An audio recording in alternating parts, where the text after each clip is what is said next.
quiero presentar ahora, como saben, este curso lo estamos organizando entre distintas instancias, el MOVIT, el COES, Contested Territories y el programa de doctorado en Territorio, Espacio y Sociedad. Y el MOVIT es bastante importante para nosotros como Núcleo Milenio para desarrollar este curso. Así es que le hemos pedido a distintos investigadores del núcleo que nos ayuden a moderar estas sesiones, que participen en estas sesiones, y el día de hoy invito a Daniela Gack a que modere esta sesión del día de hoy. Daniela es socióloga y es doctora en Ciencias Sociales en la Universidad de Chile. Ella trabaja distintos temas, pero se ha metido en los temas de movilidad y de desarrollo rural a partir de la movilidad en sectores rurales, en áreas vitivinícolas, sobre todo en el sur de Chile, y trabaja en la Universidad de Los Lagos. Así es que le vamos a pedir a Daniela que presente a nuestro invitado de hoy y que modere la sesión de hoy. ¿Ya? Así es que bienvenidos y empezamos con la sesión de hoy, estamos grabando, así es que eso, bienvenida Daniela. Para mí es un placer presentar a Luis Iturra. Él tiene una larga trayectoria de trabajo en temas de movilidad y en trabajos colaborativos, principalmente con los investigadores del Núcleo Milenio. Así que me recomendaron decir que además, y así lo hemos percibido, es una persona muy querida por parte del equipo en función de su trayectoria y de los... de las inspiraciones que ha dado para el proceso de desarrollo de muchos de los trabajos metodológicos que se han desarrollado. Él es arquitecto y magíster de la Universidad de Chile, investigador doctoral de la Universidad, de la Unidad de Estudios de Transporte de la Universidad de Oxford de Reino Unido. Ha publicado sobre experiencias urbanas, metodologías visuales y vivienda social de Chile. Su investigación intenta combinar conceptualizaciones que tienen relación con la geografía cultural, afectos y atmósferas afectivas, y con nociones desde la geografía social, principalmente desde la desigualdad urbana, desde un marco de la movilidad. Su presentación también es principalmente de una perspectiva introductoria a todas estas temáticas que yo les señalé, y lo invito a que nos comente de qué se trata lo que nos viene a proponer en este curso. Creo que voy a tomarme antes de comenzar la clase con algo que dijo Paola respecto a la idea de la presentación pasada, que era cómo ser cuidadores de los que se escuchan. Sin quererlo, básicamente, de eso se trata esta presentación. Se trata de mostrarles algo que quizás todos más o menos ustedes lo saben, no es nada nuevo, básicamente. Y todas las personas que hemos trabajado con personas con seres humanos y con sus experiencias de vida, más o menos entendemos esa forma de relacionarnos. Que es escuchar al otro, básicamente. Escucharlo de diferentes formas, escucharlo con la voz, o con el cuerpo, o con diferentes cosas, digamos. Es como estar atento al otro. Entonces, esta clase básicamente se divide en tres partes. La primera parte es una introducción más o menos teórica a ciertos conceptos que me interesa que todos podamos entender. Por supuesto, aquí va a haber un rango de estudiantes que va a ser muy avanzado, más avanzado que yo incluso en estos términos, psicólogos, por ejemplo. Y lo voy a poner en una clave más geográfica para esos estudiantes. Y para los que no tienen mucho conocimiento respecto a las teorías afectivas y teorías no representacionales, lo voy a intentar contar lo más simple posible. Entonces, es una pseudo introducción a estas teorías no representacionales, teorías afectivas, atmósfera afectiva, como para que se entienda para dónde va la cosa. Después les voy a mostrar una serie de cosas que yo estoy trabajando ahora, no orientado en mi trabajo, sino orientado en la forma como ese trabajo escucha al otro, básicamente. Y después y la tercera parte va a ser, les voy a mostrar unos fragmentos de ciertas cosas que me interesa también mostrarles sobre desigualdad urbana, y que entre todos logremos construir esta idea de escuchar al otro, o si es que resulta, no sé cómo resultará en un escenario virtual, en un escenario físico obviamente funcionaría mejor, pero esa va a ser el orden, ¿eh? Entonces les voy a compartir mi pantalla para empezar. Denme un segundo. Share screen, PowerPoint. Share. ¿Se ve la presentación, cierto? ¿Sí? ¿Sí? Ya. Súper bien. Ya. Bueno, ahí está el título de la presentación se llama Atmósferas, Afecto y Desigualdad. Y ese es mi correo electrónico y ese es mi Twitter, por si alguno quiere conectarse de alguna forma o si le interesa algo y podemos compartir y dialogar en el futuro y poder desarrollar algo en conjunto o poder compartir cosas, inquietudes, lo que ustedes quieran. ¿Ya? Actualmente estoy en la última fase del doctorado, estoy terminando la tesis de doctoral y básicamente es mucho lo que ustedes van a ver acá, en el espíritu, por lo menos. No puedo pasarla. Hice una prueba con esto, no sé cómo se va a ver, pero quiero que... Si se escucha mal lo voy a parar, pero se escucha cortado, ¿no? ¿No?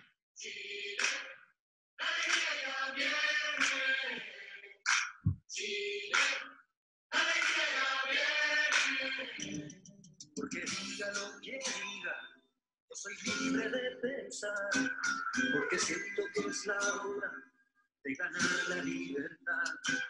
Hasta cuando ya de abusos es el tiempo de cambiar, porque basta de miseria, voy a decir que no. Ya.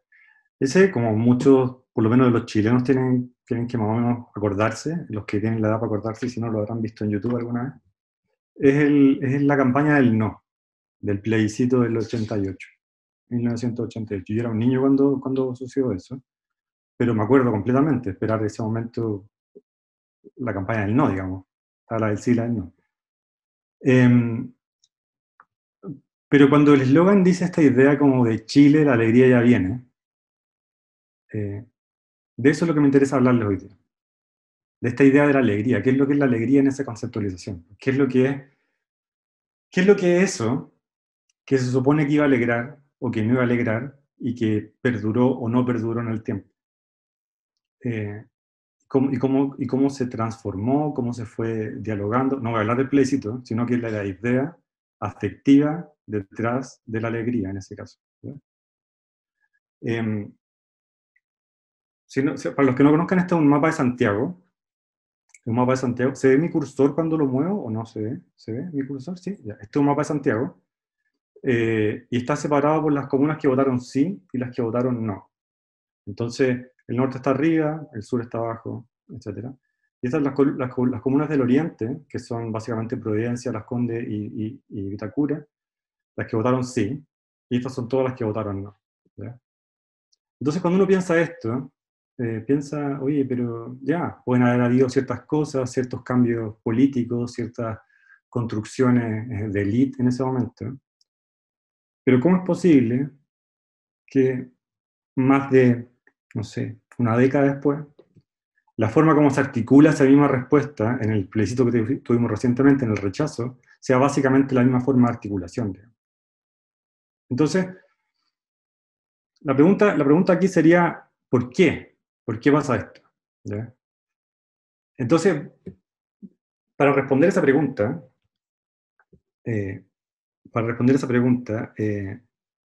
voy a usar una cita de un físico, que es Richard Feynman, que dice, cuando preguntas por qué, debes estar en un marco que te permita que le permita a algo ser cierto, digamos, ¿verdad? De lo contrario, estarás siempre preguntando de por qué.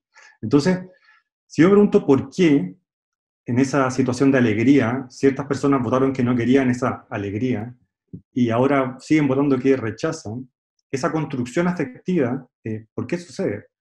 Hay muchas razones, digamos. Pueden haber razones políticas, razones económicas, razones de clase, razones de élite, razones de infinitas, ¿no? O yo le podría decir que tiene que ver con las erradicaciones de los 70, por ejemplo. Podría decir que las erradicaciones de los 70 llevaron al movimiento de personas desde Las Condes a otras partes de la ciudad, y eso provocó un cierto clima de, no sé, de exclusión, de expulsión forzada, básicamente. Pero hay tantas formas de conocer esto, y hay tantas formas de entender esto, que lo que yo les quiero mostrar es una de esas formas. Y una de esas formas es a través de los afectos, ¿ya? A través de entender que no solo se trata de la diferencias socioeconómicas de estos niveles, de estas personas, o de los diferentes capitales culturales o ideas de clase que tengan, sino que hay algo que nos conecta, y eso que nos conecta es lo que yo les quiero mostrar, o más o menos intentar mostrar, porque tampoco es muy claro, ¿sí? Entonces voy a partir con, primero, voy a intentar desentrelazar 4 conceptos, que son los que van a ser la base para poder armar esta clase, y que son los conceptos que me gustaría que les quedaran más o menos en la cabeza, como picando el bichito de para qué sirven estas cosas, porque es una cuestión que está todavía en formación, ¿ya? La primera es la idea de las teorías no representacionales. La segunda va a ser la idea de las atmósferas afectivas, de los afectos. La tercera es la idea de la atmósfera afectiva. Y la cuarta es la idea de desigualdad. Son esos 4 conceptos que me interesa que queden claros en esta clase. ¿Por qué? Porque básicamente casi todo lo escrito en teoría afectiva y teorías no representacionales son de un entorno súper colonial del norte global, y las escrituras sobre desigualdad son básicamente desde el sur. Entonces ahí puede haber una cosa re interesante en la mezcla, ¿ya? Bueno, ¿qué es lo representacional y lo no representacional? Para entender las teorías no representacionales hay que entender primero qué es lo que es la representación, o qué es lo que es la representacionalidad, o lo representacional, ¿ya? Entonces, creo que en esta diapositiva lo más claro es la idea del triángulo y la idea de la felicidad. Si a uno les dicen, si a ustedes le dicen, esto es de Gilles Deleuze en todo caso, no es mío, esta es una idea de él. Si a uno le dicen, piensa en un triángulo, más o menos todos vamos a entender la idea del triángulo, una representación del triángulo, o lo que sea, digamos. O alguien les puede dar otro tipo de idea, otro tipo de construcción. Entonces, esa forma de pensar en la cual el resultado es una idea abstracta, en la cual todos podemos estar o no de acuerdo, pero que más o menos tenemos llegamos a algo parecido, esos son la idea de las representaciones. Yo trabajo en un contexto de representación, yo obtengo una representación. Nuestro lenguaje, por ejemplo, es representacional. Aquí alguna persona que sepa el lenguaje puede contrastar esta idea después y la podemos discutir, ¿sí? Porque es muy contrastante, muy contrastable. Pero el lenguaje, por ejemplo, es una representación de algo. Yo busco una idea en mi cabeza y voy construyendo una representación. En cambio, si yo les digo felicidad, por ejemplo, o yo les digo miedo, o yo les digo alegría, como en el caso del no, ¿a qué hago referencia? ¿Ya? Hago referencia no a la idea de algo, sino que hago referencia a una suerte de potencialidad o suerte de relación que tengo con algo que no sé bien lo que es, ¿ya? Y esa forma de pensar que produce ese afecto es lo que podríamos decir que es lo no representacional, ¿ya? Otra forma de entender estas dos teorías, si pudiéramos dividirlas, es que la teoría no representacional trabaja con lo que viene antes de lo discursivo, antes de lo que yo soy capaz de entender con el lenguaje. Piensen si están enamorados, por ejemplo. Si yo estoy enamorado, antes de poder definir qué es lo que me pasa con esa persona, hay ciertas variaciones en mi cuerpo, ciertas variaciones en mi cabeza, ciertas variaciones en mi ímpetu, en mi deseo, en todas mis cosas, que son antes de que yo pueda decir incluso que esta persona me gusta o estoy enamorado de ella o cualquier cosa, o de él.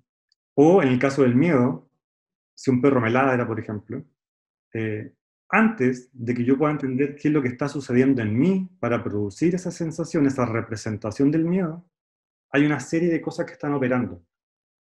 Todas esas operaciones son afectivas, son precognitivas, y esa es la parte más difícil de la teoría no representacional, digamos, que es cómo yo puedo acceder a esos registros que básicamente no puedo conocer. Aquí hay varias cosas de la psicología que ayudan a entender eso también.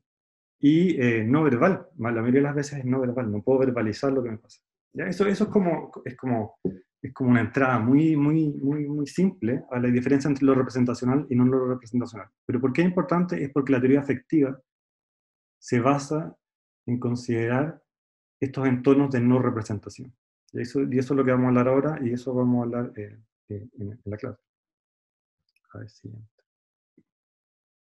Bueno, Las teorías no representacionales están de moda como de los 90, pero este es un gráfico de Doreen Massey, una geógrafa feminista inglesa, pero las teorías no representacionales vienen del 1800, digamos, es una cuestión bastante antigua, no es que estén de moda ahora o hace una década atrás, no dice nada nuevo, porque se ha ido armando este discurso post-cartesiano de que esta idea entre la mente y el cuerpo separada ya no va más, ya no tiene como sentido, es como que hasta dónde puede llegar ese paradigma. Entonces una serie de filósofos y una serie de pensadores y de escritores, sobre todo desde las ciencias sociales y de las cosas más humanas, básicamente, han trabajado con esta idea de la no representación. Dentro de los últimos, que son los que aparecen en la línea abajo, está Haraway, Butler, que es muy famoso en este momento. Está Gross también, que tiene que ver mucho con la arquitectura, y eso puede ser importante para los arquitectos, que es para mi gusto la principal pensadora feminista en arquitectura contemporánea. Bueno, Latour, ultra famoso, ya para qué hablar de él, y Lowe también ultra famoso, para qué hablar de él, que también es como el padre de la teoría Actor-Red. Pero básicamente todas estas corrientes, ultracolonialistas además, porque si verán no aparece ningún gráfico de lo que pasa en Latinoamérica o lo que pasa en África, o en Asia, en otras partes de Asia, vienen formando esta idea del no representacional como una de las formas de acceder a un conocimiento que está fuera de las formas de conocimiento hegemónicos, digamos, que son básicamente el pensamiento racional, cartesiano, y así sucesivamente todo lo que tiene que ver con eso. ¿Sí?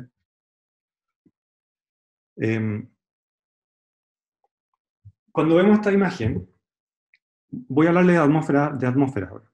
Cuando vemos esta imagen, esta la tomé de mi ventana en 2008, hace mucho tiempo atrás, cuando vivía en un departamento muy pequeño en Santiago.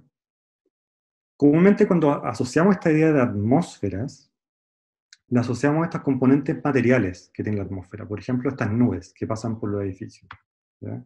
O un estado particular de algún entorno, un río, o las nubes, o el agua, etc. En otras disciplinas, como el teatro, por ejemplo, o como las artes, o la estética, hay otras formas de entender esa atmósfera, que por ejemplo, esta foto de Nan Goldin, que es un autorretrato del 99, en cual la expresión de eso también nos muestra una atmósfera, ¿cierto? Nos muestra una forma de acceder a algo que nos da una suerte de idea de que algo está pasando, una serie de cosas que están pasando ahí, afectivas, que no puedo ver, que no puedo controlar, que están por sobre solo el hecho material de lo que está cambiando, las nubes o las cosas. A ver, perdón. Hay cosas que yo puedo medir, digamos, hay cosas que yo puedo intentar entender objetivamente, como lo que les comentaba de la ventana. Yo podría mirar el paisaje cambiar, podría ver cómo las nubes cambian, podría todo esto ponerlo en una grilla y decir como en diferentes momentos del día la atmósfera cambia de un lado, cambia al otro, etc. Podría hacer otro tipo de permutaciones, como decir, hay ciertas atmósferas materiales, digamos, que cambian en ciertos momentos del año o no, etc. Pero solo acá me estoy refiriendo a esta idea de la atmósfera material, que es una de las conceptualizaciones que la atmósfera podría tener. La idea de una cobertura material gaseosa que nos envuelve. Eso lo vamos a ver un poco más adelante. Pero si yo le muestro esta imagen, por ejemplo, yo le muestro esta imagen que todos más o menos conocemos los de Santiago, o los de Chile, que era una caja de fósforos que simbolizaba la cordillera, y si yo le muestro esta foto y le muestro que no veo la cordillera atrás, pero que sé que la cordillera está ahí, por ejemplo, ¿cómo lo sé? ¿Cómo sé que esa cordillera está ahí? Si no la veo, si está lleno de smoke. Si no, la veo porque hay una construcción afectiva que me une a la caja, a la imagen de la cordillera y a la cordillera. Hay una atmósfera afectiva que intenta conectar todas estas cosas de una sola vez en mi experiencia de vivir esa caja o esa ventana o esa montaña, ¿ya? Entonces, básicamente, la idea de la atmósfera tiene dos componentes. Uno que puede ser un sentido meteorológico, que la atmósfera como una zona turbulenta de materia gaseosa que rodea la Tierra, que más o menos todo lo que conocemos, pero también puede tener un sentido afectivo, que es algo distribuido, no palpable, que no lo puedo sentir, yo no puedo sentir esa relación que tengo con la caja de fósforo y con la cordillera, y que se registra a través de diferentes relaciones que establecen los cuerpos, mi cuerpo con la caja, mi cuerpo con la cordillera, mi cuerpo con la vida, mi cuerpo con todas las cosas, digamos, ¿sí? Arriba hay una cita de Marx que la voy a saltar, pero básicamente no creo que sea relevante, pero les va a quedar acá en la diapositiva para que la puedan ver en el futuro. Ya, pero cuando hablamos de atmósfera afectiva, que es la parte que me va a interesar a mí en esta clase, voy a referirme a dos papers básicamente, que son uno de Ben Anderson en inglés el 2015 y uno de Ben Anderson en el 2009 también. ¿Ya?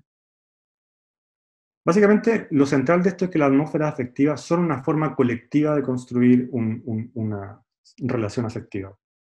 Las atmósferas afectivas nunca son individuales, y por eso me interesó a mí como tema, digamos. Que es cómo yo soy arquitecto quizá, y por lo mismo me interesa la idea de la espacialidad urbana, entonces, cómo yo puedo construir un discurso o una forma de aproximarme desde lo colectivo. ¿Ya? Desde lo colectivo, no desde la individualidad. Aunque trabajo con los individuos, la idea es la colectividad, una sensación, una forma de distribuir conocimiento o relaciones de forma colectiva. ¿Ya? Entonces, esta diapositiva está un poco desordenada, pero la idea es que sea así, porque la conceptualización de esto es muy, al momento es muy vaga, muy difusa, muy difícil de agarrar.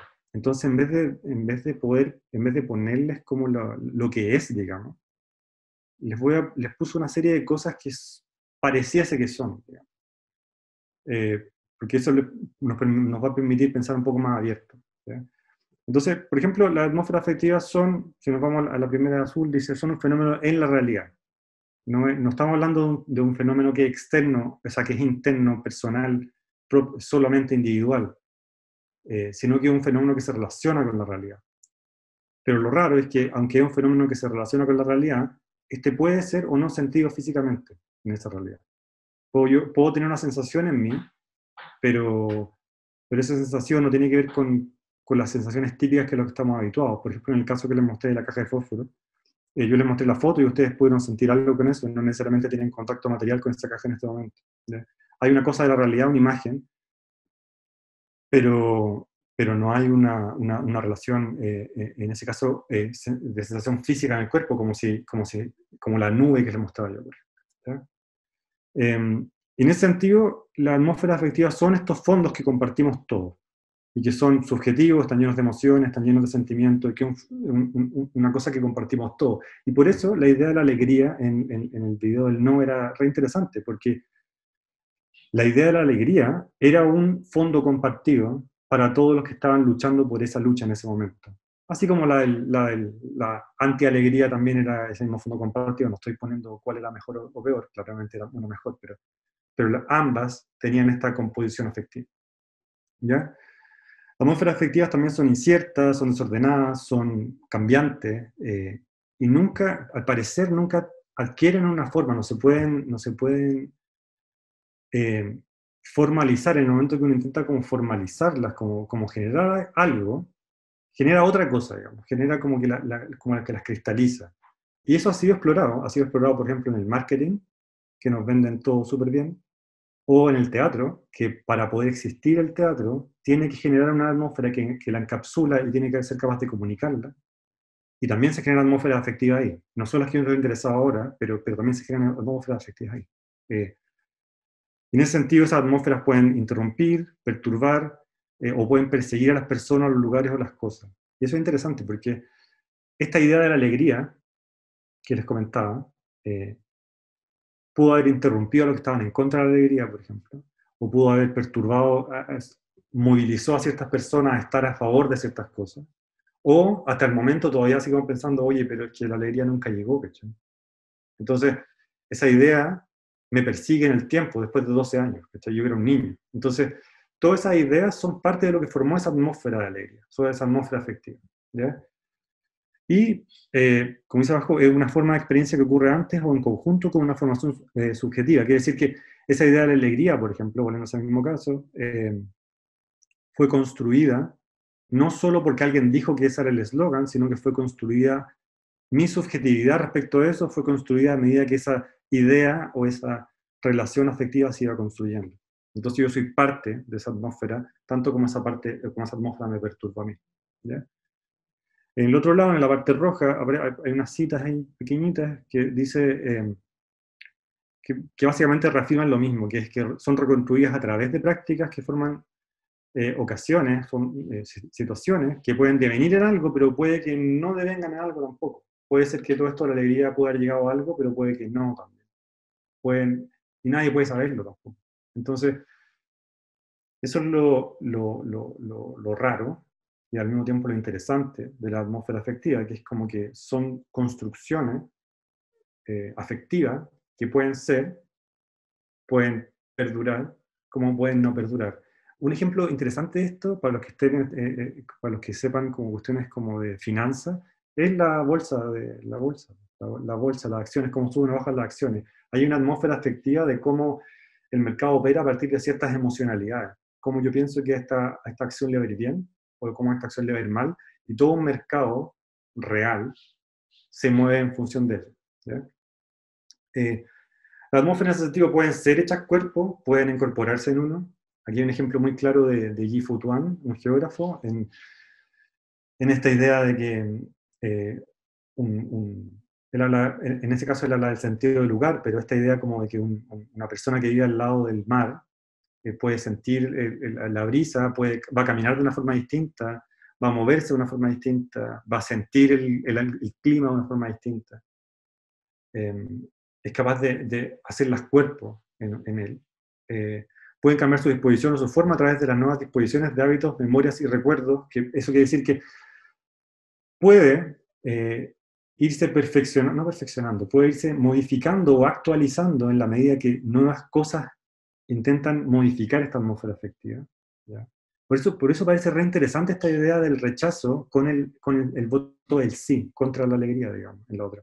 Porque a pesar de la suerte de actualizaciones que sufrió esa atmósfera, siguió siendo este mismo lugar, o esa misma élite, o esa misma clase la que fue construyendo esta idea de que quiero rechazar o quiero no. Bueno, que básicamente pueden envolver afectivamente formas particulares, es que las atmósferas pueden estar contenidas en ciertas cosas, como el video que les mostré de la alegría ya viene. Esa atmósfera de alegría logró envolver, no sé si envolver es la mejor palabra, pero logró envolver y logró darle una cierta condición afectiva a este video en particular, que le permitió comunicarse en el futuro, o permitió que perdurara esa afectividad en el futuro. Bueno, y aquí entramos al tema que a mí particularmente más me interesa, que es la relación con la desigualdad. ¿Por qué me parece interesante? Porque la desigualdad, ¿qué es la desigualdad básicamente? Y ese es mi gran problema actual, digamos, y ese es el gran problema quizá de la forma como enfrentamos la desigualdad. La desigualdad, de la misma forma como las atmósferas afectivas, es un término muy difícil de poder entender. Ciertamente hay formas de entender la desigualdad. Yo lo puedo poner en ciertos marcos particulares. Yo puedo decir, hay desigualdades económicas, hay desigualdades de acceso, hay desigualdades de género, hay desigualdades de raza, hay desigualdades de poder, que son básicamente las que estaban ahí escritas en rojo dentro de esa como pseudonube. ¿Sí? Pero, ¿qué pasa si la desigualdad es todo eso simultáneo? ¿Qué pasa si la desigualdad no es solo una de esas cosas, sino que qué pasa si es todo? Hay otra forma de explorar esto, no solo la afectiva. Los estudios de interseccionalidad, por ejemplo, intentan trabajar con esta misma lógica. ¿Ya? Y van a ver otras formas. Actor Red también intenta trabajar de esa forma. Y hay otras formas de teorizar esta idea.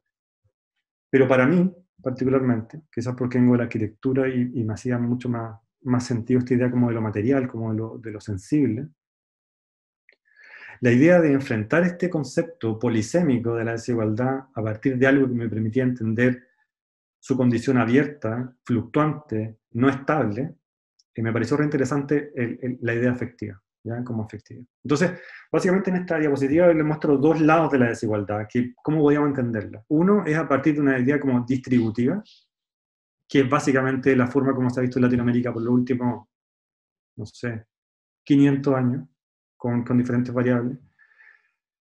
Y sobre todo el último después de la llegada a la democracia, a la vuelta a la democracia en Chile, que tiene que ver con esta idea de, hay estudios sobre distribución de élite, sobre distribución de valle y pobreza, sobre distribución de pobreza y localización urbana, distribución de pobreza e inclusión, sobre gentrificación, y que básicamente esta idea como distributiva en Latinoamérica ha generado dos conceptos, que son la idea de segregación y la de la exclusión, ¿ya?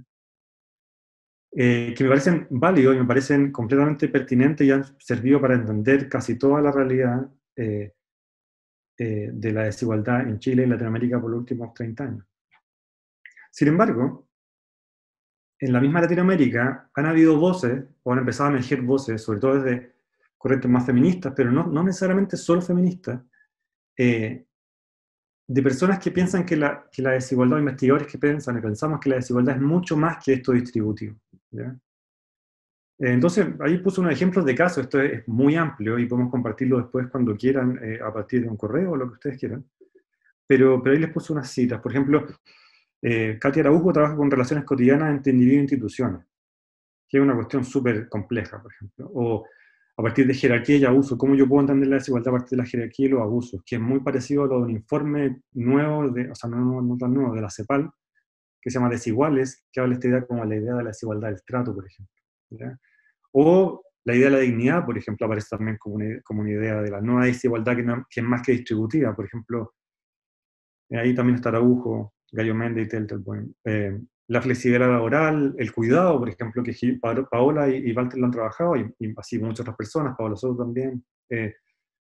La relación con infraestructuras, producto de los procesos neoliberales, también es una forma nueva de entender la desigualdad, que ya no es la desigualdad en sí misma como los pobres y ricos, o la exclusión y la segregación, sino que hay cierta infraestructura que logran generar esta idea como de desigualdad, obviamente. Y las interacciones con nuevas tecnologías, que es un fenómeno que no había pasado tan grande hasta los últimos 10 años, y que está siendo también una forma de entender esta idea de desigualdad más sobre lo distributivo, ¿ya? Entonces ya que más o menos entendemos, como intenté explicar esta idea de lo representacional, lo no representacional, la atmósfera afectiva, la atmósfera. ¿Qué son los afectos entonces? Estoy yendo como de atrás para adelante. ¿Qué son los afectos entonces? ¿Cómo entendemos el afecto? Y aquí aparece la principal, no sé si piedra de tope, pero la principal problemática, que es que comúnmente cuando hablamos de afecto lo relacionamos con la idea de emoción, ¿ya? Y eso hay una serie de corrientes que la relacionan, la idea de emoción y afecto. Y acá este es un tema muy, ¿cómo decirlo? Muy peleado en la actualidad, de si la relación entre afecto y emoción existe, si el afecto es la emoción, o si la emoción es una cosa distinta al afecto. Y hay corrientes que van para los dos lados diciendo una sí son lo mismo y otra no son lo mismo. Yo les voy a explicar por qué existen estas dos variables, y para esta presentación yo creo que no va a ser tan relevante, pero en el caso de que alguien quiera trabajar con esto, sí debería posicionarse, o no posicionarse, pero entender cuáles son esas dos variables. La primera, o sea, para entender esta dicotomía, o sea, esta situación en la cual afecto no es lo mismo que emoción, voy a explicar qué es lo que es afecto entonces, ¿ya? El afecto por muchas personas se ha definido con esta palabra, con esta frase que dice la capacidad de afectar y ser afectado, que parece un juego de palabras, la verdad, pero es más complejo que eso. Eso es de Deleuze y Guattari en el 87, unos filósofos franceses. Ellos se basan en un trabajo de Spinoza, que es otro filósofo muy antiguo, porque él dice una cuestión en particular en su libro en Ética, dice, es la variación producida en un cuerpo o la mente por la interacción con otro cuerpo que incrementa o reduce su capacidad de actuar. Entonces, básicamente, un cuerpo no se refiere a un cuerpo humano, se refiere a un cuerpo, cualquier cuerpo. El humano puede ser uno, pero puede ser cualquier cuerpo. Todo esto de Spinoza viene esta idea como cartesiana, de decir la realidad objetiva, bla, bla. Entonces, intenta como salirse de esa idea Spinoza. Y esta es la teoría afectiva. En eso se basa la teoría afectiva. Se basa en intentar decir, cuando yo habito el mundo como una entidad, solo por el hecho de habitar ese mundo yo lo estoy afectando, y ese mundo me está afectando a mí de vuelta. ¿Ya? Entonces ese juego de palabras ya no es tan menor, digamos. Esta idea de afectar y ser afectado. Porque solo por el hecho de yo estar en ese mundo lo estoy afectando. Heidegger también toma eso, y por eso aparecía en las teorías no representacionales también, y otros que ahí lo podemos ver después. ¿Ya? Ya, lo que pasa es que esa idea de la capacidad de afectar y ser afectado tiene un problema. O sea, no un problema, tiene una característica, y la característica es que yo no necesariamente puedo ser consciente de cómo el mundo me está afectando a mí. Y yo no necesariamente puedo ser consciente de cómo yo estoy afectando al mundo. ¿Ya? Y ahí quizás radica la principal diferencia con emoción. ¿Ya? Porque la emoción yo puedo saber de dónde viene, saber hacia dónde va, saber por qué se produjo, saber... de hecho, piensen en sus emociones, pues piensen en una emoción, cualquiera. Me da pena la muerte de un ser querido. Yo puedo construir esa idea de emoción, la pena, puedo asignarle un valor, puedo asignarle una variable que es ¿por qué tengo esa pena? Y puedo construir ese relato a partir de por qué la emoción, o sea, por qué esa emoción es producida. Yo logro encapsularla, digamos. Entonces esa es la principal diferencia de por qué hay personas que separan el afecto de emoción, porque para algunos la emoción y el afecto es lo mismo, y para otros el afecto son las capacidades en las cuales mi cuerpo, o las potencialidades de mi cuerpo, para ser afectado por ciertos estímulos de la realidad que me producen esas emociones. Entonces separa la idea de emoción y afecto, porque el afecto es lo que son las relaciones o las potencialidades que producen esa emoción. ¿Ya? La alegría, por ejemplo, o la risa, o la pena, o el miedo. ¿Ya? Bueno, entonces no nos sirve mucho esto en esta clase, pero me parece interesante que lo sepan, porque es como la gran división conceptual contemporánea. ¿Ya? Y ahí hay una división aún más férrea entre la psicología contemporánea y las ciencias sociales y la geografía humana, que básicamente hay papers de psicología que dicen que todo lo que estoy diciendo yo vale nada, digamos, ¿ya? Entonces básicamente esa es una gran pelea actual, ¿ya? Y no sé si no la puedo resolver, de hecho, pero algunos, ojalá que alguno la pueda resolver alguna vez. Pero para nosotros no es relevante en este momento. Para nosotros lo que importa es que el afecto es una cierta capacidad de un cuerpo de afectar y ser afectado por el entorno, en la misma proporción. Si alguno conoce a Merleau-Ponty, Merleau-Ponty tiene un concepto que se llama la carne, que habla de esta misma idea, habla de la idea de reciprocidad de la carne. Dice que cuando alguien me toca, yo también lo toco de vuelta, básicamente. Y eso es súper lindo, porque es como, cuando yo toco a alguien, o alguien me toca, mi piel lo toca de vuelta. Es como que nos unimos en el tocar. ¿Ya? Pero eso es otro tema, pero esta idea de que yo afecto y soy afectado no es algo separado en teoría afectiva, se usan diferentes otras teorías también. ¿Ya? Que eso es fenomenología, de hecho. Y ya. El afecto, entonces, básicamente en la actualidad se entiende, hay muchas formas, pero a mí me interesan dos, que son una como un fenómeno y otra como una política. ¿Ya? Política no en el sentido de la política partidista, sino en el sentido de la política como práctica cultural. ¿Ya? ¿Y por qué esa diferencia? Porque como fenómeno, por ejemplo, que ahí están los autores, que es Massumi, por ejemplo, o McCormack, o Wiesel, ellos hablan de que como fenómeno el afecto permite variaciones en los estados corporales, pues me permite acercarme a una persona o no acercarme a una persona, me permite inhibirme estar en una parte o no inhibirme estar en una parte. Massumi incluso llega más allá y dice como el cuerpo es cuerpo porque siente y se mueve, digamos. Que también Ingold dice algo parecido. Pero esto ha sido criticado por bastantes geógrafos, sobre todo feministas. Coincidentemente, todos los que hablan de fenómenos son hombres, y los que hablan de política son mujeres en esta selección. No sé por qué fue así, y quizás es porque así es la vida, o porque realmente la cuestión es una división de género, que no lo logré ver hasta que hice esta clase. Y es que las mujeres, o desde lo femenino, o desde la mujer, consideran que esta consideración del fenómeno como solo las capacidades de actuar y ser afectado, deja de lado muchas ilusiones de poder. muchas situaciones de jerarquía, muchas situaciones en las cuales las mujeres sobre todo y minorías han sido racializados, excluidos, postergados. Entonces, no lo dicen así, pero básicamente como que hay una serie de hombres blancos que están hablando de esta idea, pero es más que esto, digamos.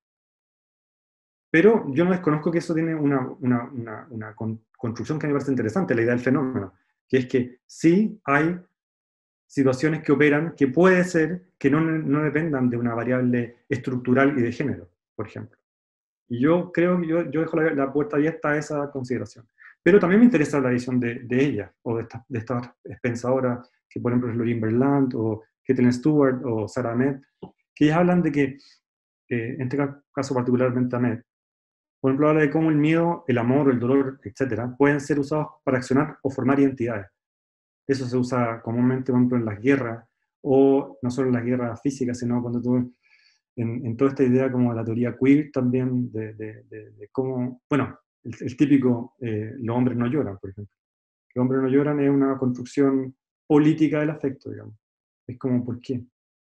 ¿Cachai? Es como, se basa en eso, digamos, se basa en que es cierto, toda la formación afectiva de por qué los hombres no lloran es afectivo y depende de su cuerpo, pero si yo separo la idea de género de eso, me queda un poco como suelto, digamos. Me queda un poco como que no nos agarra bien. Entonces esa es como la otra teoría. Entonces, esas dos visiones del afecto me parecía interesante que las conocieran, que son las más que nada las que a mí me interesan, digamos.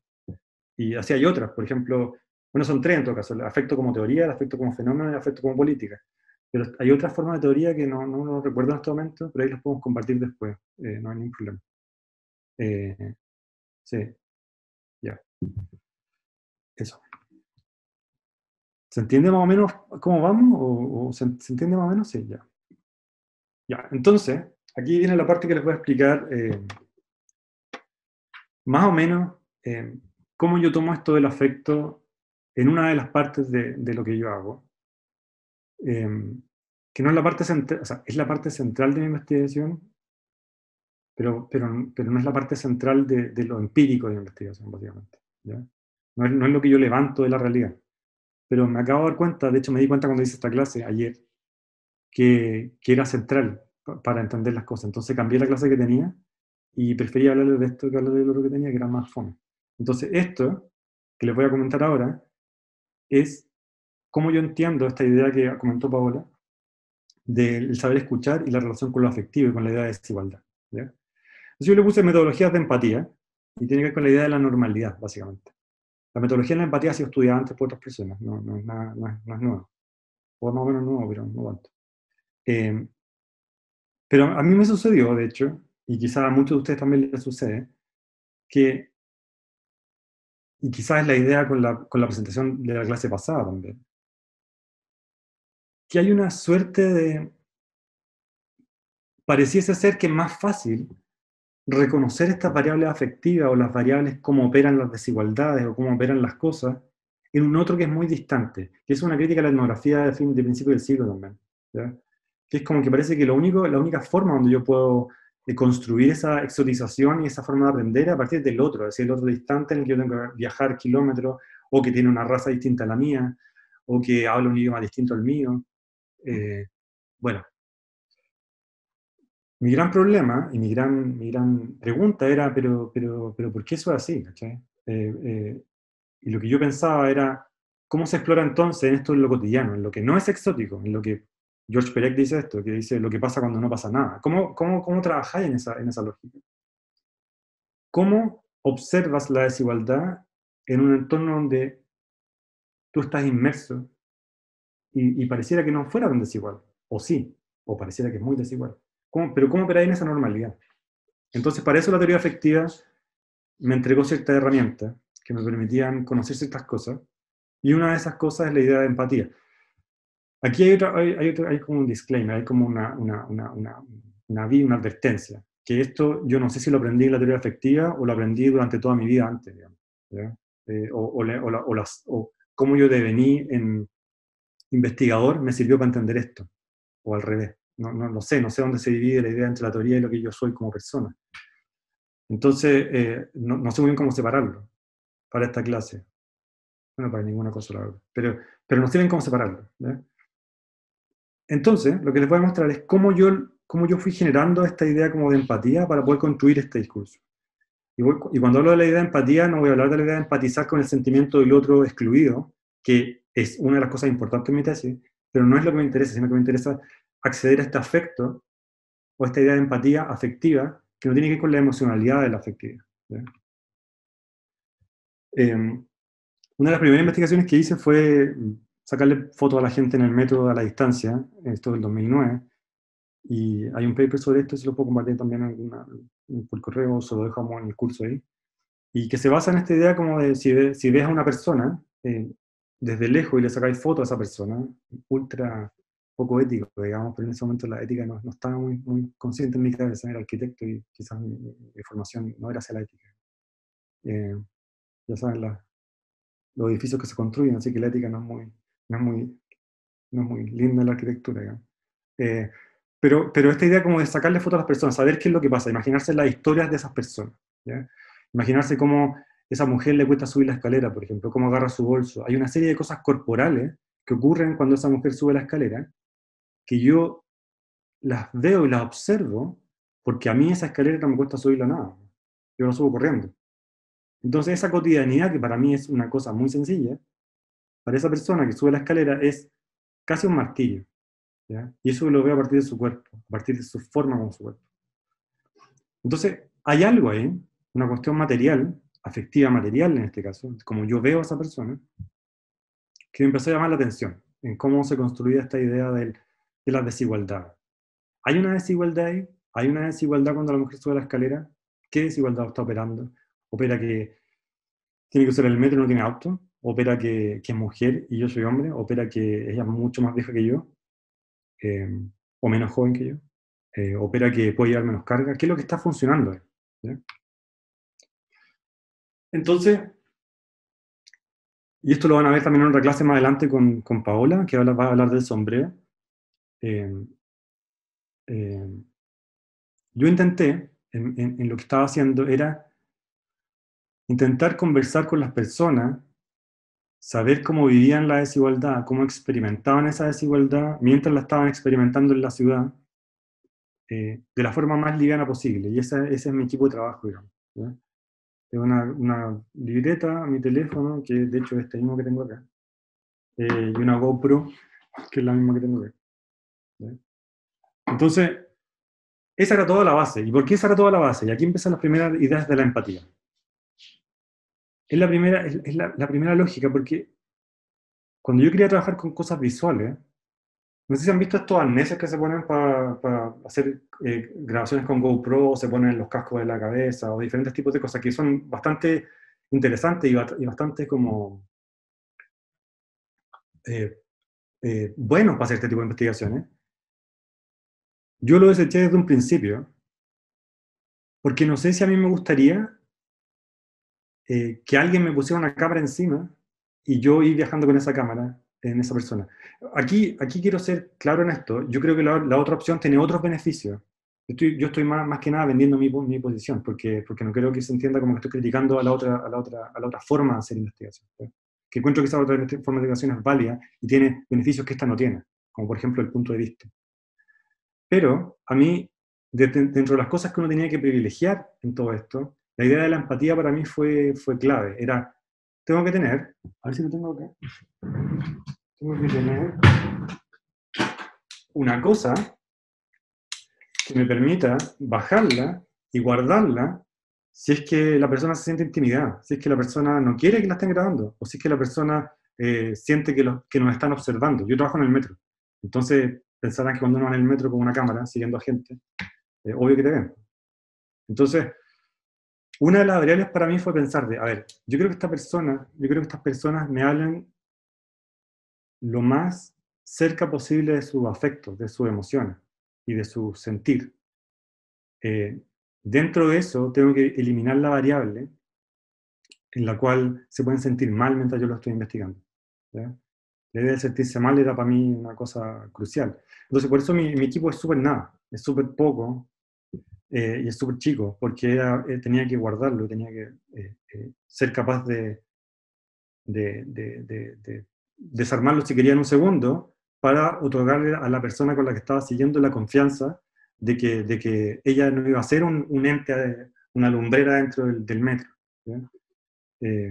Esto tiene una conceptualización más grande, que es que yo trabajo con estas personas 3 veces, como 3 horas cada vez, y son muchas entrevistas, entonces como que, no es como que era una vez, era muchas veces. Entonces no quería que les pasara eso en su vida. A mí me hubiese cargado que me pasara a mí, entonces no quería que le pasara a ellos. ¿Ya? Oh, se me fue. Oh, no sé qué pasó. Ahí sí. Entonces, de la misma manera, cuando comencé a hacer esta entrevista, y les propuse que ellos propusieran el lugar donde nos encontráramos, era abierto a que cualquier lugar que ellos quisieran estar fuera. Entonces ahí hay casa, hay oficina, hay universidades, hay locales de comida rápida, hay Starbucks, hay lo que fuere. Digamos. Un poco de contexto, yo trabajo con personas en Santiago de diferentes niveles socioeconómicos, que viajan a diferentes partes de Santiago con diferentes niveles socioeconómicos. Mi investigación es sobre desigualdad urbana, y en mi investigación nunca se le pregunta a la persona por su ingreso económico, por ejemplo. Intento obtener esa información a partir de otros proxies, que son, por ejemplo, dónde viven o como su familia, pero no preguntarle directamente cuánto gana, porque eso significaría una distancia respecto a lo que yo quería obtener. Pero de esta idea, no sé qué le pasa a esto. Okay. Dame un segundo. ¿Qué algo le pasó a esto? Y me va a dejar el ratón. Ahí sí. Entonces, de esta serie de reuniones que yo tuve con estas personas en diferentes lugares, voy a recolectar 3 que son para esta clase, que una es este lugar de comida rápida en el centro de Santiago, que vendían estos fajitas fue el almuerzo de una persona, de hecho, y a medida que estábamos almorzando, el único tiempo que tenía era conmigo para hablar. Hablamos 3 horas con esa persona acá. Lloró en esa entrevista varias veces, y después dejó la investigación, por ejemplo. Solo de las 3 entrevistas que tenía que hacer, solo una estuvo. Solo una entrevista me dio. O sea, no me sirvió a mí como investigador, digamos. Y yo le dije que no importaba, obviamente, y que no pasaba nada. Aun cuando conseguir cada caso para mí fue desangrarme para poder obtenerlo. Entonces, no presionarlo, no buscarlo, para mí fue la opción de decirle, bueno, gracias, me diste esta entrevista, me va a servir para esta clase, por ejemplo, pero está bien, no importa. ¿Ya? Entonces, hay esa idea como la de la empatía para poder generar esas relaciones afectivas con las personas a las que quiero referirme. O, por ejemplo, esta otra persona que me atendió en la segunda, que no sé qué le pasa a mi ratón acá. Esta segunda persona que me atendió casi en la bodega de un lugar, y tuve que esperar muchísimo tiempo para que me dieran la posibilidad de tener esta entrevista, pero lo mismo, así como esperando, y al final fue una entrevista muy linda. O esta otra persona, todo lo contrario, ella era una nana de Maipú, que esa taza es para mí y esas galletas son para mí. Digamos. Entonces, como, estamos hablando de ese nivel de generación de empatía con las personas con las que estáis trabajando. Y que no son ese aborigen distante, sino que son las personas que te encuentran en el metro cotidianamente. Y eso es lo que me interesaba a mí lograr. Yo soy una persona bien tímida, la verdad, pero algo pasa en esta construcción de empatía que te interesa por conocer la vida de este otro que está viviendo todos estos problemas de desigualdad en Santiago. Y que, bueno, todos vimos lo que pasó hace unos tiempos atrás. Mi investigación partió antes del estallido, en la mitad del estallido estuve en la mitad, y ahora con la pandemia está en el final. Entonces, toda esta idea de desigualdad para mí está todavía en desarrollo, porque hay cosas que estoy todavía considerando de todas estas cosas. Y entonces, aquí están los seguimientos con cámara, que no hay mucho sentido, seguimientos con GPS también, había información más científica, digamos, más de lo real. Y este otro momento que me interesa mostrarle, que una de las partes de mi investigación consideraba tener dibujos con las personas. Yo soy arquitecto, como saben. O los que llegaron después no lo saben, soy arquitecto. Y una de esas, el dibujo tiene una lógica en la metodología de la investigación, que es poder entregar estas componentes no verbales, ¿ya? Esa es como la lógica, como cómo accedes a lo no verbal, cómo le dices a una persona, explícame, bueno, nunca le diría eso, pero esa persona me lo dijo en ese momento, pero me explicó cómo la toqueteaban en el metro, por ejemplo. Que nunca me lo había comentado en ninguna otra parte de la investigación, exceptuando cuando tuvo que hacer un dibujo de ella en el metro. Y, por ejemplo, esas cosas aparecen, cosas que el dibujo no puede dar. Ya. Pero lo que me interesa no es eso, para esta clase. Lo que me interesa es esto. Que, por ejemplo, en ella, Esperanza, ese fue el dibujo que pudo hacer. Ella no pudo dibujar el dibujo, básicamente. No pudo, mi investigación consistía en hacerle preguntas que eran dibujadas, pero Esperanza, que tenía 87 años en ese momento, no podía dibujar. No sabía dibujar. Entonces me dijo, ¿qué te dibujo? ¿Un árbol? Entonces aquí hay un árbol. Pero te puedo dibujar un conejo también, eso es de dibujar, me dijo. Entonces aquí está el conejo. O una silla, o diferentes cosas. Entonces cuando hacíamos esta parte de la investigación, es darse cuenta de que tu mente de investigador no sirve básicamente. O sea, en ese momento tenés que cambiar la forma de cómo construir esa cuestión. Porque era imposible que yo le pidiera que me hiciera 4 dibujos, porque este era el nivel de sus dibujos, que era con mucho esfuerzo y con mucha alegría me hacía los dibujos, pero para mí no iba a servir en la investigación. Entonces lo que hice fue cambiar en ese momento y que habláramos de otras cosas en esa cuestión. Pero esta idea como de generar esta empatía significa poder hacer estos cambios para entender cómo su afectividad también está cambiando en la medida que yo estoy haciendo la entrevista. Esa foto que está al lado es una foto de cuando la acompañaba en el metro, y cuando se perdió en el metro, esa es su nieta, y cómo, nada, cómo dentro del metro, dentro de un ascensor del metro, también hay una serie de relaciones que no siempre son muy estudiadas en los estudios de transporte, que a mí me parecían importantes. Pero dentro de esta, a ver, ¿cuánto queda? Ya 50 minutos está bien. O este otro caso, por ejemplo, que este es el caso de Marcia, que es la Mónica, que es la persona que me tenía el desayuno en la mañana, o las 11, no me acuerdo. Y este es un paradero al lado de su casa en Maipú, a las 6:30 de la mañana. Yo vivía en Macul en ese momento, para hacer el terreno me quedé en Macul viviendo. Entonces, cuando yo pensaba, para llegar a las 6:30 de la mañana, ¿cómo lo hago para llegar a Macul? ¿Ya? Entonces, me demoraba, en micro no había, era imposible, el micro estaba cerrado para poder llegar a las 6:30. Entonces, en micro era imposible. Para esta investigación tomé Uber, micro, etc. Entonces le pedí a mi pareja que me fuera a dejar en auto, que nos demorábamos 30 minutos. ¿Ya? Pero eran las 6 de la mañana, en un lugar que no conocíamos, ella tuvo que devolverse sola, me dejó en el auto. Bueno, y esa fue la forma como empezamos a conversar en este lugar. Como decirle, porque miraba el teléfono preocupado por mi pareja. ¿no? Y con Marcia con Mónica empezamos a hablar de eso, hablar de qué me preocupaba, que para poder estar hasta ahora acá, siendo que ella muchas veces antes me había dicho, pero llega más tarde, o no lo hagamos tan temprano, o te dirijo un día que yo salga más tarde. Pero es que no me interesaba eso, me interesaba el día que era propio de su viaje, digamos, para atender su viaje. Entonces empezamos a hablar de eso, empezamos a hablar de cómo me producía temor que mi pareja se devolviera en el auto, por ejemplo, y empezamos a hablar de eso, básicamente. Empezamos a hablar de esa relación de poder estar a esa hora en su casa, y yo creo que esa forma honesta y abierta de hablarle logró generar entre nosotros, este es uno de los casos más lindos que tengo, una forma de entender la realidad junta, comunitariamente, que es muy bonita, la verdad.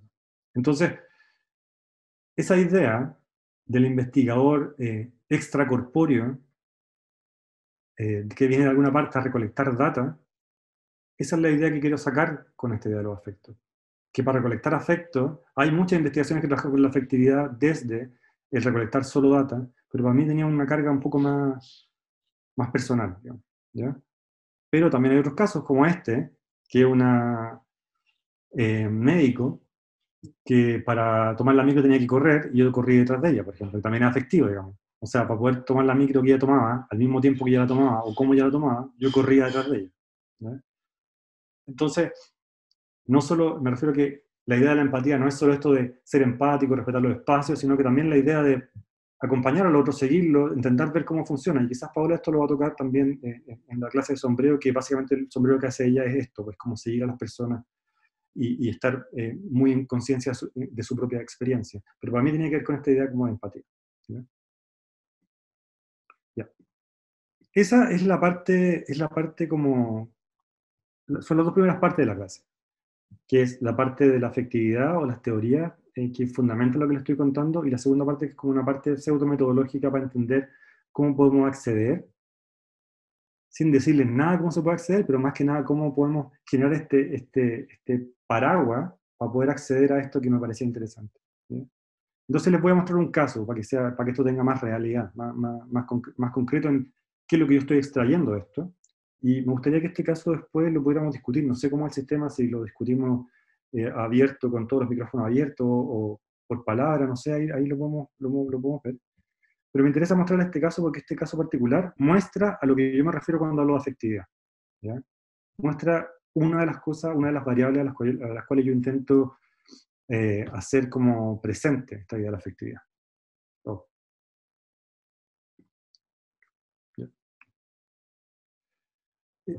Para poder construir cada uno de estos casos de afectividad, yo les puse un nombre, les puse un título, y hay diferentes tipos de títulos, diferentes tipos de casos, diferentes tipos de categorías. Pero para este tipo de casos, me pareció interesante intentar contrastar la experiencia de una persona en un contexto colectivo. ¿Cuál era esa atmósfera afectiva que la había acompañado por siempre en su vida? ¿Ya? Entonces a este caso, el nombre que tiene se llama jerarquía inquietante. No sé la mejor traducción, pero en inglés suena mejor que en español. Que es como, hay cosas en la ciudad, ciertas jerarquías, que te inquietan, que no podéis saber qué es lo que es. Por ejemplo, yo les pongo un caso. A mí, mi construcción de persona, yo vengo del sur, tengo el pelo largo, negro, estar en el golf para mí es una cuestión que me produce algo, ¿cachai? Es como que yo estoy puesto en ese lugar y veo estos yuppies trabajando, estos empresarios trabajando, y veo a la gente pasando por el golf. Yo no me siento parte de ese lugar. Yo me siento completamente excluido de ese lugar. Puedo entender sus ritmos, puedo entender sus lógicas, puedo entender que me puedo vestir de la forma como ellos se visten, puedo entender que puedo hablar de la forma que ellos hablan, eh, puedo tener el mismo nivel educacional que ellos tienen, pero no me siento parte de ese lugar. Entonces, pensando en eso, esa es una relación precognitiva, preverbal. Yo no puedo entender por qué me pasa eso, ¿cachai? No puedo entender, y esto les pasa a todos los que están acá en esta sesión, por lo menos. Todos hemos sentido esa sensación. También podemos tener sensaciones buenas, como no sé, si a los que les gusta el fútbol, cuando alguien gana un partido, o cuando entra a un bar y están todos celebrando que ganó alguien, o que a alguien se le cayó algo y todos se ríen. Pero para mí esta situación de sentirme excluido de un lugar urbano por una cierta cantidad de cargas de clase, de ingreso, de género, de capital cultural, todas esas cosas estaban operando en mí en ese momento. ¿Sí? Entonces yo quería entender si eso le pasaba a la gente o no. Si era algo mío nomás y yo estaba medio mal, o era algo más distribuido, digamos. ¿Ya? Entonces este caso cuenta esa historia. Esta foto de una micro que dice: los ricos se asociaron para cagarnos la vida y nosotros ¿cuánto? Róbala al patrón. Esto fue el 2004, parece. Bueno, y esta foto es reciente, es de febrero de este año, que dice saqueado por ladrones. ¿Ya? Salcobrán. Bueno, esto todos lo sabemos, está en todo Santiago, en todo Chile. Y en todas las ciudades latinoamericanas hay unas consignas similares. Bueno, pero esta idea de saqueados por ladrones o róbala a los ricos es básicamente una atmósfera afectiva. Una atmósfera afectiva que se basa en ciertos niveles de jerarquía. ¿Ya?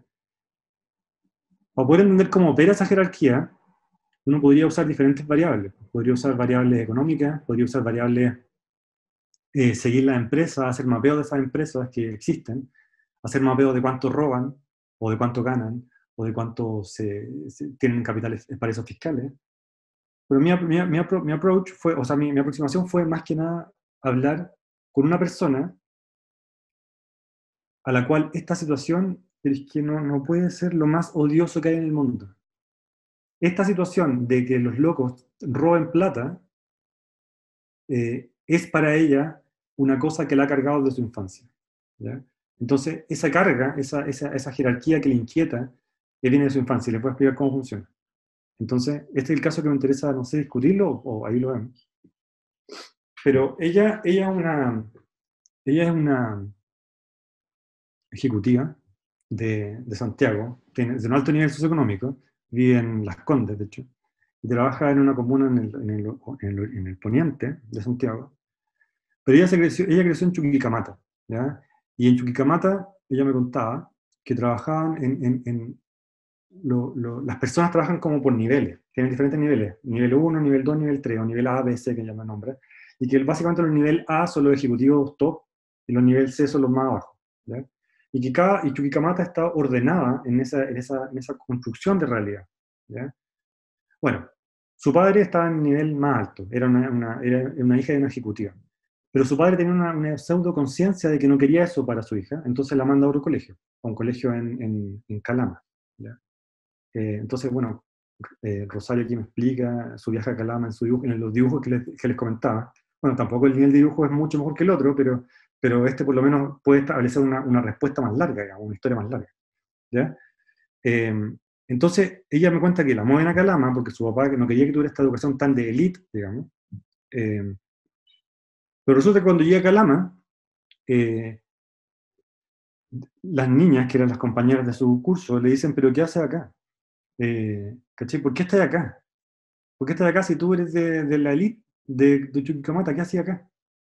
Entonces, ahí, en su infancia, algo empieza a gatillarle en ella, la cuestión es como, pero ¿por qué? ¿Por qué si yo no tengo que ver con esto? ¿Cachai? Es como que me están cargando algo que no es mío. Esa sensación afectiva empieza a formarse en ese momento, o por ese momento. Después, por diferentes motivos, como muchos ejecutivos de Codelco, mandan a su hijo a Santiago, con su familia. Entonces, los ejecutivos se quedan en Chuquicamata o en Calama, y mandan a su familia con su hijo a Santiago, a un lugar bien para poder vivir. Entonces, por alguna razón, a Rosario no le alcanzaba el tiempo para tener en un colegio de élite, digamos, en Santiago. Tuvieron que meterla en un liceo, ¿ya? En un liceo de Providencia. Entonces, cuando la meten en este liceo de Providencia, a Rosario, dice, era terrible porque era provinciana, primero. Y dice, yo venía de una escuela donde no te dejaban usar aro, el jumper tenía que estar 2 dedos debajo de la rodilla, no podía usar maquillaje, tenía que usar corbata, bien puesto el uniforme, te obligaban a usar el delantal. Entonces dice, llego el primer día de clase a Santiago, con mi jumper, con mi corbata y mi delantal, y todos mis compañeros tenían un jumper muy corto, que ojalá llegara hasta la mitad del muslo, llevaban la camisa por fuera del jumper, yo era la única ñoña, dice ella, que también venía con un delantal, así que fue muy difícil, nunca logré adaptarme, sobreviví. Afortunadamente solo un año, ¿ya? Esta idea de sobrevivir es la que me parece interesante, como que nuevamente una jerarquía opera en ella. Hay una nueva jerarquía que no tiene que ver con la jerarquía del poder de la élite, sino una jerarquía distinta, que también está operando en ella, y también la está excluyendo, básicamente. Entonces, si vemos en su vida, han habido 2 situaciones de exclusión, material, digamos, consciente. Y esta frase que ella me dice que logré adaptarme y sobreviví, es muy fuerte, digamos. Porque ella la compara en ese momento, no está acá, la compara con su hermano, que su hermano llegó antes, a primero, ella llegó a cuarto medio del último año de la educación en Chile, para los que son chilenos, de la educación media, y primer año medio es 4 años antes que eso, es cuando entras a la última fase de tu educación. Y uno para el hermano fue mucho más fácil, entonces ella se pregunta, ¿por qué fue más fácil para él? ¿Porque llegó antes? ¿Porque era hombre?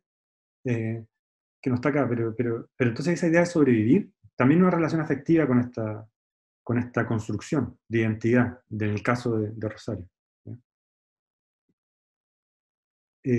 Bueno, pero lo que a mí me interesa de esto es muy menor, es muy pequeño, y es que esas jerarquías que le inquietan a ella, esa situación afectiva que no podemos controlar, se manifiesta en algo muy presente en su cotidianidad actual. Ella vive en Las Condes, y viaja a Pudahuel, y a ella es muy sensible a esta idea, a que también es como si se ríen en la cara de la gente, se ríen en la cara de todos. ¿Por qué se ríen en la cara? ¿Quién se ríe en la cara de todos? ¿Quiénes son los desvergonzados? Son las empresas que roban la plata de Chile. o son los que roban la plata del gobierno del Estado. Ella trabaja en una municipalidad y compara esto con que a nosotros nos dan cierta cantidad de plata y estas empresas se roban el doble, el triple que nosotros. Entonces, ¿por qué? Esa es la cuestión, ¿por qué? Bueno, ella, en ese viaje que hace todos los días a su trabajo, una vez al mes, se sale de ese viaje para comprar un remedio para su madre en una farmacia en el centro de Providencia, más o menos. Una farmacia alternativa que no es de cadena. ¿Por qué? Porque esa es su micro protesta para protestar en contra de todos estos locos que le roban la plata. Es salirse de su viaje cotidiano, bajarse el metro, comprar el remedio en una farmacia, una farmacia que no es parte de la que se están robando la plata de Chile. Esa relación es afectiva. Esas jerarquías le inquietan tanto a esa persona que tiene que cambiar su rutina para poder hacer algo que le dice como, al menos voy a hacer esto para estar bien. ¿Ya? Y esa construcción jerárquica, o cómo esa construcción jerárquica se manifiesta en Rosario, es por ese pequeño hecho, pero que lo viene cargando desde su infancia. Es una cuestión mucho más grande. Ya, eso es toda la clase. ¿Ya? Son esas tres partes.